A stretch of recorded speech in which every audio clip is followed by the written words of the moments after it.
coming to you live from Lewis Avenue in Bedstuy, New York, and we're coming and on location talking to all the small shop owners. And I found this beautiful little store right here.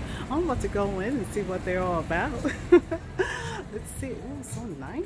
Hello. Hi. Welcome to the collective. It is the Go Style. Thank you. Do you have a minute to talk to Brooklyn Beauty Television BBTV? I always have a minute, definitely. Thank you. What do you got going on here? This store is fabulous. Thank you so much. Well, this is the collective at Indigo Style. The store is a mixture of vintage, contemporary, modern, home decor, accessories, and spa. We have vintage, we have a milliner in-house that does custom hats.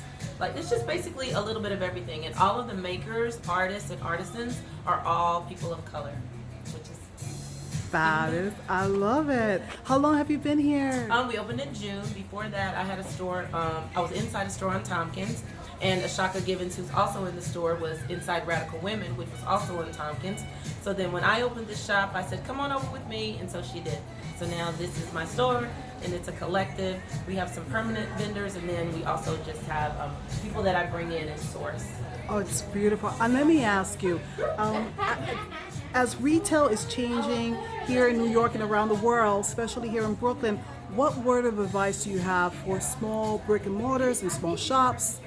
I would say that if you're a business that you want to open a brick and mortar, do your research and get a good proof of concept. So I would say, like, don't go out and try to find a location. First, perfect your craft, refine your price point, know who your customer and your customer base are, and get all of those things in alignment, and then you'll be able to find a place to have your brick and mortar, and it will be a little bit easier for you. And then I would also say, do like me, have a collective where maybe you have a store, but maybe you have 2 or 3 people within the store, so that you're not really like shouldering the full burden of all of the expenses. Like, this is my store, and I definitely shoulder the majority of the burden, but it is nice to have someone else in the store who I can like help out, help me, and like I can kind of depend on. I think those things are important. Like, I feel like you get more when you work together.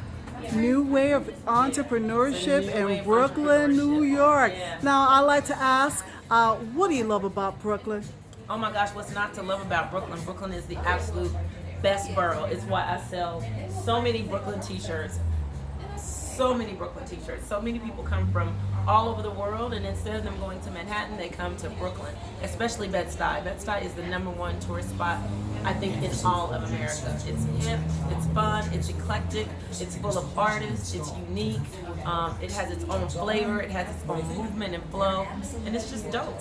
Excellent. Let me ask you one thing. How can people get to your shop? Okay, the Collective at Indigo Style. It is in Bedstuy, Brooklyn. We are located at 409 Lewis Avenue, and that is between McDonough and Decatur.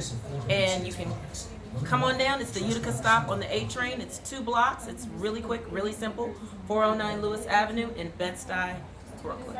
You got open doors. Open doors. We're open every day except Monday. You can check our Instagram, which is at the Collective at Indigo Style, for our hours. It's in our profile. Perfect. Thank you so much You're welcome, for your time Barbara. speaking and being here on Brooklyn Beauty Television.